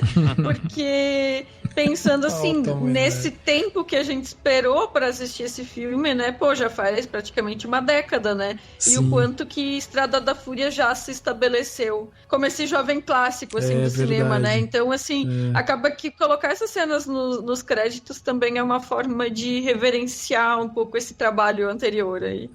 Também, concordo. É bem isso. Porque no fim, assim, acho que todo mundo concorda que a obra-prima é o Estrada da Fúria. E talvez o George Miller tenha plena noção disso. Fala, não, a Estrada da Fúria é a obra-prima. Eu tô fazendo um filme que vai agregar, mas que não vai superar. E acho que todo mundo concorda. E todo mundo tá falando, é um filmaço, adorei. Mas melhor que Estrada da Fúria é muito difícil. É muito difícil. É difícil. Não, e até essa coisa nem tem essa de pretensão. E isso de que a Estrada da Fúria, ele, da forma como foi concebido, ele funciona sozinho. E Furiosa, ele só existe em relação à Estrada da Fúria. Então, até nisso a gente não consegue pensar em Furiosa sem relacionar, né, com o filme original, com o primeiro filme, né? Então é difícil de pensar ele como um produto completamente isolado da forma como Estrada da Fúria funciona, né? Acho que isso já é uma diferença. E até mesmo essas referências, né? Como vocês estavam falando, acho que tem uma cena que eu fiquei assim, nossa, aplaudindo mentalmente no cinema, que é quando o Dementos cai de joelho, de perfil na areia laranjada. Eu pensei, nossa, é completamente aquela cena da Furiosa no outro filme, né? Então, tem muitas referências visuais, muito essas rimas. Então, ele sabe que é um filme que só existe porque o outro existe.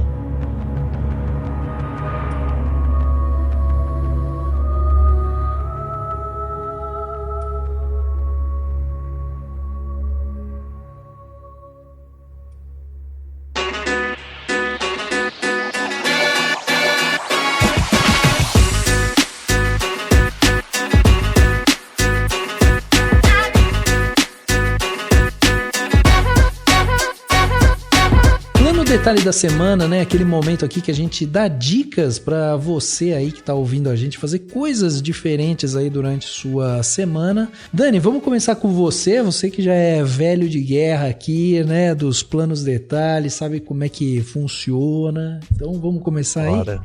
Pode ser, deixa eu só dar uma digitada aqui numa coisiquinha aqui, ó, só pra não falar nomes errados. Quer ver, ó. Dicas, né? Dicas gerais, né? Filmes para ver na Netflix. Primeiro, infelizmente eu não tô conseguindo ver muitas coisas, então eu até falei, nossa, pera, vamos lá, vamos ver o que eu tô vendo, assim, que tá valendo. Eu vou indicar a 3ª temporada de Hacks, que é uma série que eu gosto bastante. Legal. Da HBO, né? Foi sendo lançada episódio por episódio, acho que 2 episódios por semana, não sei. Eu sei que eu ia lembrando, punha lá na Max, né, agora que mudou de nome, e via lá 1 ou 2 episódios, são episódios curtos, né? Quem não viu todas as temporadas, dá pra ver numa boa, porque é super gostosinho de ver, é uma série de comédia, que conta a história da Deborah Vance, né, que é uma comediante, né, de stand-up das antigas, assim, uma senhora, foi atriz e tal, e é, óbvio, tudo fictício, claro, mas ela é essa personagem que é ricaça, cheia da grana, e que tá tentando voltar ativa ou ter uma importância maior e tal, e ela acaba contratando uma roteirista, né? E aí é a relação entre as duas, basicamente, né? A série toda. E cada temporada tem, né, objetivos diferentes, focos diferentes, e essa terceira temporada é basicamente a Deborah tendo a possibilidade de realizar o grande sonho da vida dela, que seria apresentar um late show, né? Esses late night shows. Porque o cara vai sair e tudo mais, e é o que ela sempre quis, e ela não conseguiu porque ela era uma mulher, tem toda a questão, né? Tipo, de como as mulheres, né? Ela preferiram um homem, né? Pra apresentar um late night, porque onde já se viu uma mulher apresentar um programa desse e tal. Então tem essa pegada, assim, questão de gerações, questão de humor também, a série fala muito, né? Do como o humor mudou, né? Em algumas décadas, sobre as questões, né? Das piadas que miram as minorias estão sendo repensadas, né? Ou deveriam estar, pelo menos. E a série fala disso, e é super divertidinha, episódios curtos, 30 minutinhos, é super gostoso de assistir, então fica essa dica. Boa. E eu vou indicar um podcast, até com ressalvas, é o podcast A Ditadura Recontada, da CBN. Ele tá sendo publicado aqui pela Globoplay, enfim, é feito pela equipe toda da CBN, é uma baita de uma produção baseada toda na pesquisa do Hélio Gaspari, né, que é um grande pesquisador da ditadura no Brasil, e eles pegam áudios mesmo, assim, do Geisel, porque ele entrevistou o Geisel um pouco antes do Geisel morrer, né, e que recontam acontecimentos da ditadura no Brasil, que, né, revisitam esses momentos, e junto com isso eles usam vários áudios que estão super ruins com a ajuda de inteligência artificial. Então tem vários áudios que você ouve que parece que é um cara falando, sabe, que é o Médici falando super claramente, mas na verdade é um áudio super velho, super cheio de ruídos que a inteligência artificial fez as correções, adaptou. E eles avisam isso, tem coisa que é falada por locutores, eles falam, aqui você vai ouvir na voz do fulano, porque não foi gravado isso aqui, ou não tem a gravação. São 6 episódios que remontam vários momentos da ditadura super interessantes. Negócio pra entrar pra história, assim. Só que, sendo da CBN, não espere um podcast muito dinâmico ou muito... Não, é uma locutora falando entre as coisas, sabe assim? É um negócio bem tradicionalzão, tá? Você vai ouvir um documentário, basicamente. Né? Não é um problema, mas assim, não é um podcast que talvez muita gente queira ouvir, sabe? Dependendo do momento. Não, ele não vai, tipo, captar a sua atenção com uma... Não é um cinemação. Exatamente, ele você tem que estar mais focado, né? Ou presta atenção aqui, ou então ouve depois, sabe? É um pouco nessa pegada. Entendi. Mas vale muito a pena. E vou indicar, por fim, porque eu reouvi também o podcast, o episódio 135 do Cinemação, né, Rafa? Que a gente gravou sobre o Estrada da Fúria, né? Ah, sim! E foi bem legal, assim, a gente fala sobre essa coisa de que não precisa de continuação, se não tiver, tá ótimo. Tem umas horas que falam umas bobagens, tem umas horas que falam umas bobagens. Foi feito há 10 anos, né?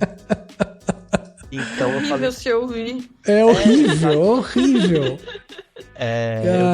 Eu falei assim, bobagem do tipo, eu falei um negócio que o George Miller quase que inaugurou o pós-apocalíptico no cinema. Óbvio que não, né? Eu até falo, eu falo que ele reforçou e tal, mas nem reforçou, nem reforçar ele reforçou. É só um subgênero lá.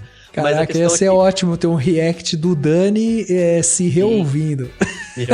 Eu falei, gente, mas pelo menos foi só, pelo que eu me lembro, foi só essa bobagem que eu falei. Tá. Mas assim, é bem legal e a gente fala sobre como a gente tava testemunhando a história do cinema, né? Com um grande... A gente já viu na época que era um clássico surgindo, sabe? Assim, foi um filme desses filmes, né? Uhum. E é bem interessante de ouvir pra quem quiser e tal. Muito bom. É isso. Muito bom. Ô Dan, vou só fazer um parênteses, né? Um complemento, na verdade, ao podcast Ditadura Recontada que você trouxe aqui. Eu recomendei já faz um tempo, vou recomendar de novo, então, um outro podcast que daí sim é uma grande produção e tem toda uma parte de narração, storytelling e tudo mais, que se chama Eu Só Disse Meu Nome, que é um podcast que conta a história do Alexandre Vanucci Leme, né, que foi preso pela ditadura militar, foi levado à sede do DOI-CODE e tudo mais, e aí ele, né, foi morto, e a morte dele em 1973 causou toda uma comoção e tal. E ele era um estudante, inclusive aqui de Sorocaba, né, da onde eu estou, e é uma história muito legal. E esse podcast, ele é produzido pelo Instituto Vladimir Herzog, então ele não tem tantas essas amarras jornalísticas, sabe? Apesar de que quem faz o podcast, quem apresenta o podcast é o Camilo Vanucci, que é um cara que escreveu o livro Eu Só Disse Meu Nome, que conta a história do Alexandre e tal. Então é um podcast muito legal, assim, ele tem uma estrutura narrativa muito boa, então eu recomendo, você vai ouvir A Ditadura Recontada e aí aproveita e vai ouvir também esse que ele tá sendo lançado, tá no episódio 4 agora, vale muito a pena pra quem quiser uma grande história, né? Só pra reforçar, o A Ditadura Recontada é uma produção super caprichada. Sim. Em termos de pesquisa, ele é fenomenal, é um negócio, sabe, assim, é fantástico, assim, como eles recuperaram as pesquisas e tal. Até quero ler os livros do Hélio Gaspari e tudo mais, né? O Hélio Gaspari é incrível. Mas eu falei porque é o formato dele, é um formato bem tradicional, o que não é um problema, né? Enfim, é isso. Maravilha, então tá aí, dicas do Dani, plano de detalhe, lembrando você ouvinte que tudo que a gente tá falando aqui vai ter link no post desse podcast. Isa, vamos pra você aí, o que você trouxe de bom pra gente? Olha, eu acho que da última vez que eu estive aqui, eu recomendei A Teoria da Bolsa da Ficção da Ursula Le Guin. Eu acho que foi mesmo. Eu acho que eu tô fissurado nessa mulher. Vou dar uma confirmada, mas eu acho que foi. Mas eu tenho quase certeza que foi. De qualquer forma, eu reforço a recomendação. Se você que tá ouvindo já leu A Teoria da Bolsa de Ficção, leia qualquer outra coisa que ela tenha escrito, porque tudo é maravilhoso, é impressionante. Esse é o único lançado no Brasil, só tem esse e mais um que é não ficção, né, que são ensaios dela. Os outros livros são livros de ficção científica, ela é uma autora de ficção científica, né? Então, recomendo tudo. O mais recente que eu li dela foi A Curva do Sonho. Você deu mesmo. Vê que eu tô assim no monotema, levando a palavra. Mas depois da última vez que a gente gravou, eu li outro livro dela que eu ainda não tinha lido, né? Que é A Curva do Sonho. Que é uma história sensacional sobre um cara que as coisas que ele sonhavam mudavam o mundo. E não dali pra frente, mudava até o passado. Tipo, mudava toda, sei lá, a estrutura social em que ele estava inserido. Então ele tinha medo de sonhar. Então ele começou a basicamente se dopar para não sonhar mais, para o mundo parar de mudar o tempo inteiro. É um livro incrível. E é impressionante o quão visual é a narrativa dela, um livro dos anos 70. E ele só tem 2 adaptações audiovisuais. Uma dos anos, se eu não me engano, uma pra TV nos anos 80 que eu não vi, e uma baixíssimo orçamento dos anos 2000 também não vi. E eu fico pensando como que não fizeram ainda um filme sobre esse livro, assim, porque ele é muito incrível. Que demais. Mas, enfim, vou fazer uma recomendação pouco convencional, na verdade, que é um documentário que se chama Copa de 71, que tá na Netflix. Esse documentário eu assisti no Tudo é Verdade e eu recomendei lá no Feito por Elas, sem saber que ele ia chegar na Netflix, só pensando, se vocês um dia puderem assistir, assistam. E chegou super rápido na Netflix, né? E é um filme super interessante, assim. Eu não sou uma pessoa muito de futebol, mas eu gosto de Copa do Mundo, especificamente, né? Então, e eu gosto de filmes de esporte.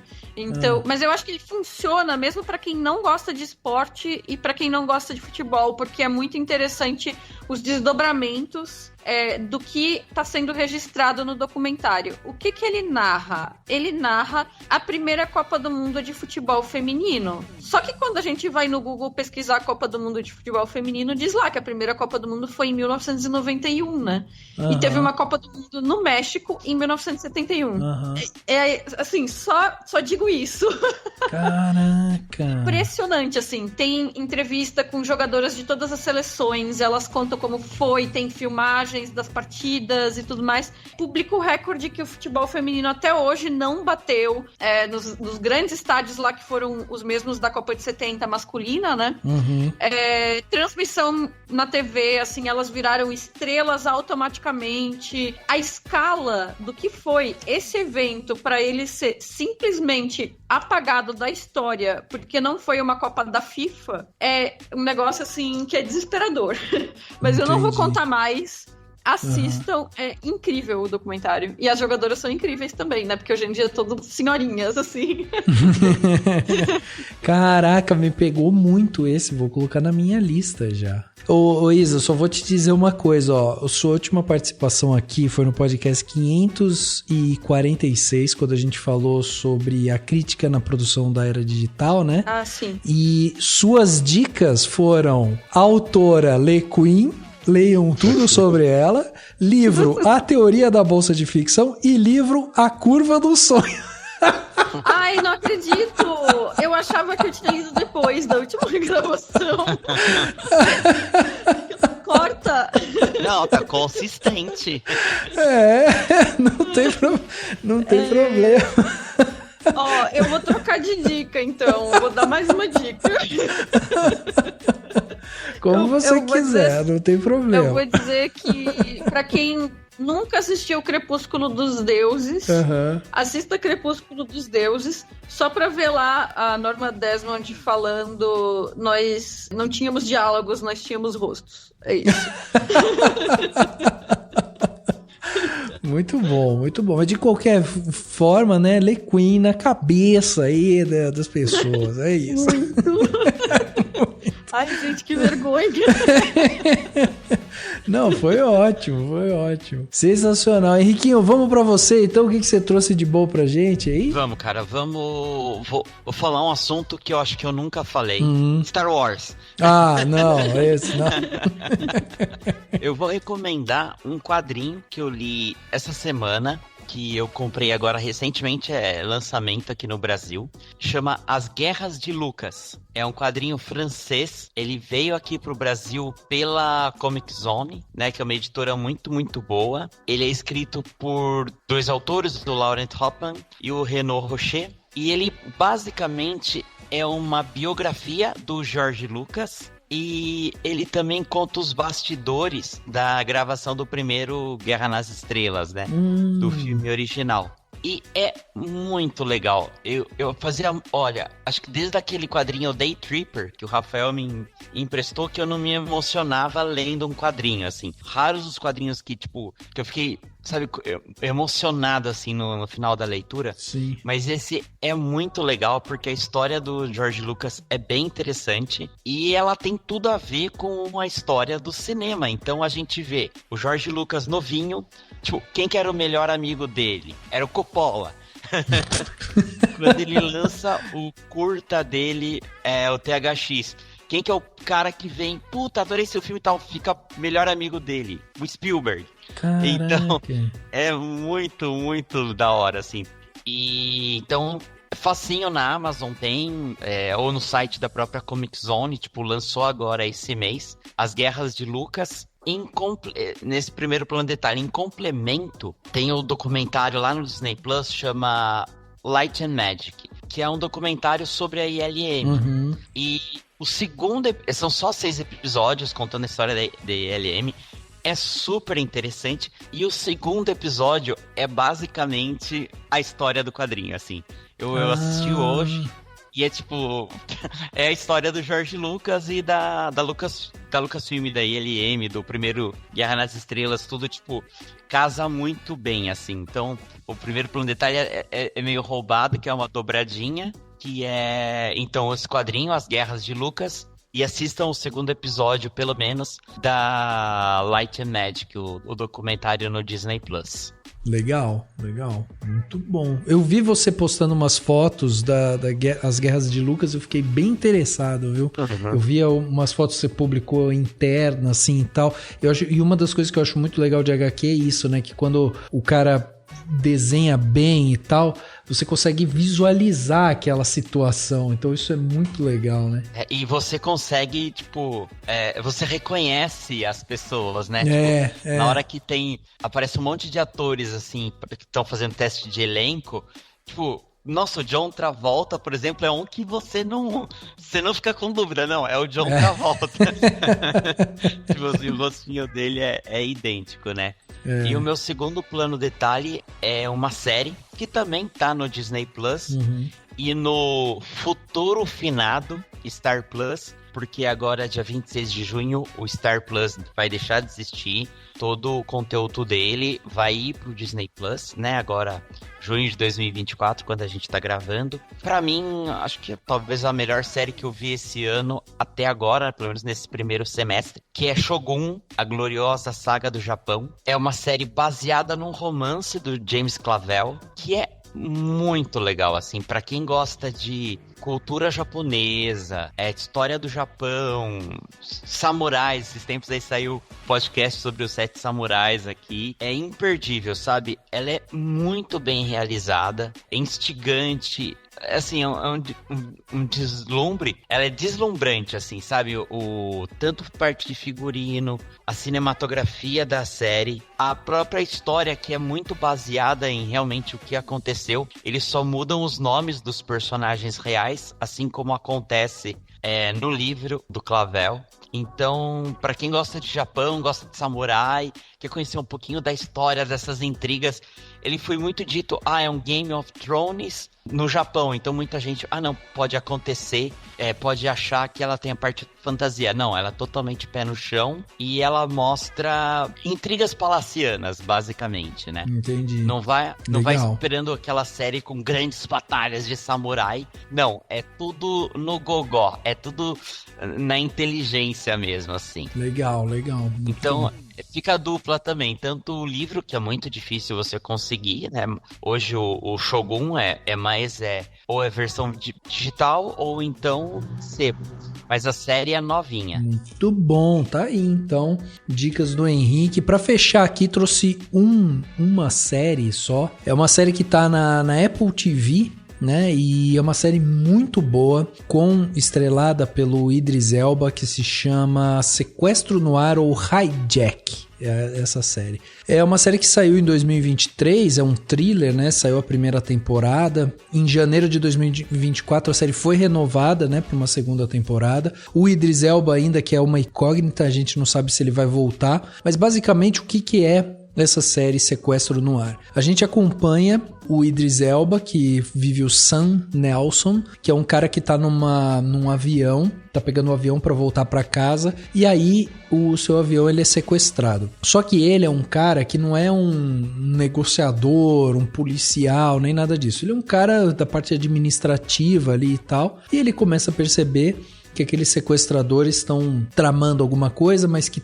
eles têm alguma ligação também com algum pessoal né, que está na Terra, e aí tem uma espécie de uma organização criminosa que está por trás e tudo mais, e tudo isso começa a envolver alguns países, porque o avião é um avião internacional, então conforme ele vai passando as fronteiras, eles precisam ir conversando com os outros países e tal. É uma série muito tensa, assim, porque você fica o tempo todo tentando entender o que está acontecendo, qual a conexão daqueles sequestradores, né, com os personagens que estão na Terra, com essa organização criminosa, o governo, né, tendo que lidar com esse monte de questões, né, de cruzar fronteiras e tudo mais. Então tem horas que um dos países fala, se chegar aqui eu derrubo esse negócio aí, porque vai que eles joguem o avião aqui e tal.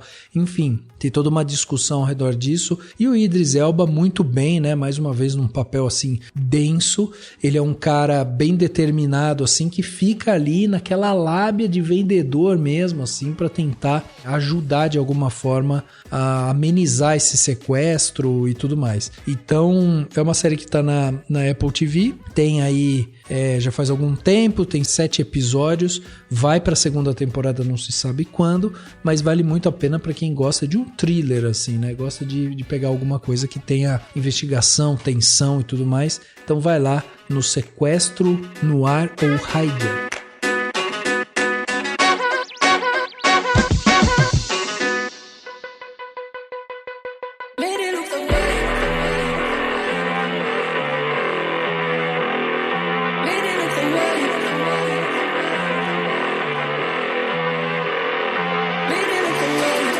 chegando ao final aqui do podcast Cinemação 555, batemos um papo aqui sensacional sobre Furiosa, né? Esse filme novo que tá aí nos cinemas, você pode correr para os cinemas para assistir. Eu tenho que agradecer demais aqui a presença dos meus convidados. Isa, vou começar com você. Muito obrigado pelo tempo disponível aí pra gente, obrigado pelas análises, é sempre uma delícia conversar com você, analisar filme com você. Espero que esse ano a gente possa discutir mais coisas ainda, Isa, e por favor, traz aí os meios de contato, site, redes sociais, enfim, tudo, como que as pessoas encontram você. Olha, eu que agradeço o convite, adoro gravar com vocês. Sempre bom, né? Conversar sobre cinema é sempre um prazer, né? Então, tudo é uma desculpa, né? Tudo é uma desculpa. E para quem quiser me acompanhar, eu tô em todas as redes sociais, basicamente. Quer dizer, no falecido Twitter, no Instagram. E tô tentando lembrar de usar o Blue Sky, mas falhando, enfim. É só procurar por Isabel Wittmann, que é um pouco difícil, mas enfim, WI2Ts, MA2Ns. Continuo trabalhando como crítica lá no Feito por Elas. O nosso podcast está em um recesso por tempo não indeterminado, né? Mas por enquanto com os textos lá. Então, no site feitoporelas.com.br tem todas as redes linkadas lá também, para quem quiser acompanhar. Boa, e vão ler o texto, a crítica que a Isa escreveu sobre Furiosa, que tá demais, viu? Só fica essa dica aí. Obrigada. Para as pessoas verem. Muito bom, muito obrigado, Isa. Henrique, obrigado também pela sua participação aqui com a gente mais uma vez, né? E também traga aí meios de contato aí, como que as pessoas fazem para te encontrar. Eu sei que você é um cara avesso a redes sociais, publica só lá no Instagram. Cara, eu tô cada vez mais fora desse mundo de pessoas públicas. Pois é. Por incrível que pareça, eu escrevi pro Cinemação esse mês. Sim. Eu tinha assistido o Guerra Civil e eu gostei muito, queria escrever, então às vezes pode ser que eu ressurja com textos no Cinemação. Confere lá no site sempre, né? Redes sociais, ao contrário da Isabel, só tem uma, que é o Instagram. Tem @Henrique Risato. É, uma que a gente saiba, que é pública, né? Uma que a gente sabe, agora vai saber, né? Tem o OnlyFans ali. Não, se tivesse OnlyFans eu ia divulgar pra ganhar dinheiro, pelo amor de Deus.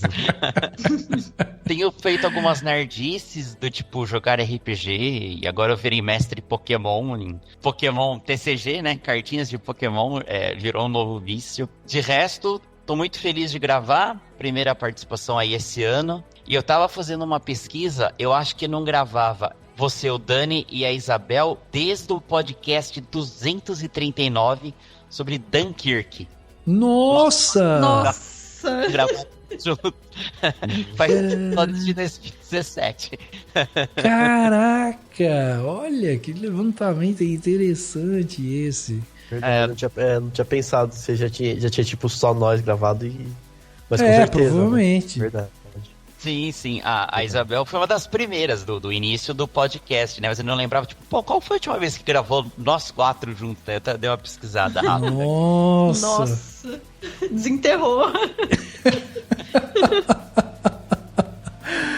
Que demais, Henrique, esse dado. Legal, hein? Então estamos revivendo aí 2017, só que outras pessoas, né? Porque até como o Dani falou, quando a gente ouve episódios antigos, dá uma vergonhinha também.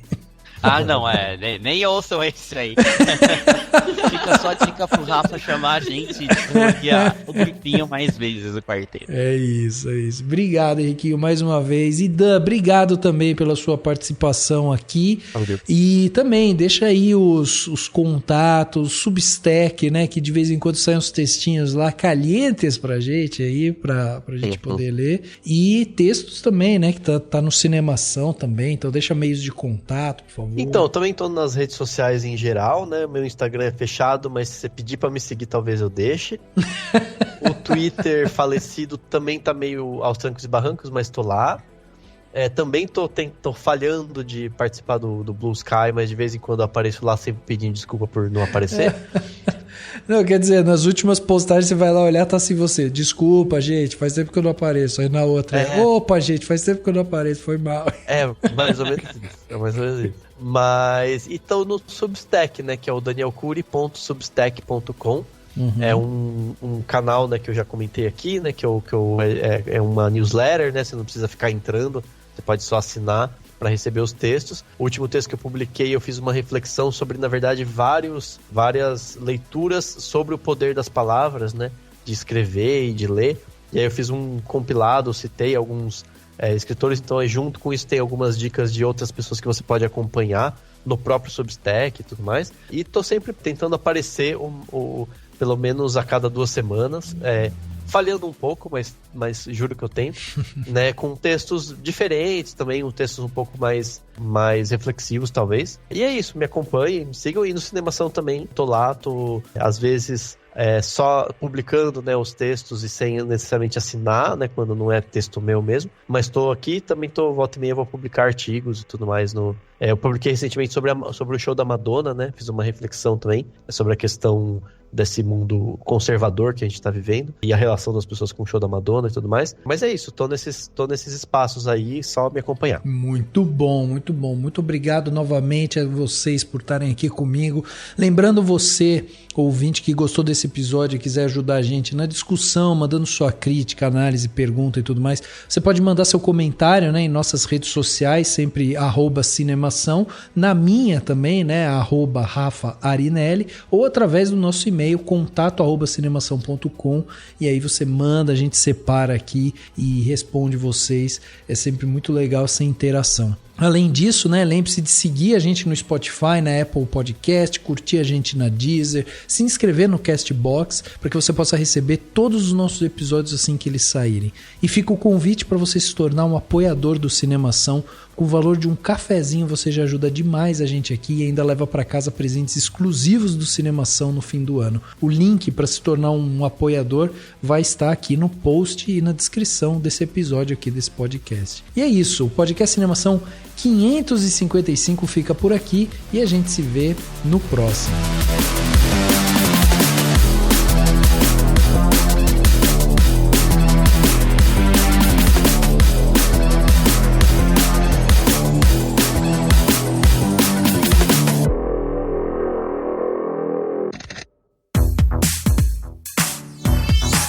Esse podcast foi editado pela Isso Aí Design. Tudo isso é forma com função. É design estratégico. É isso aí.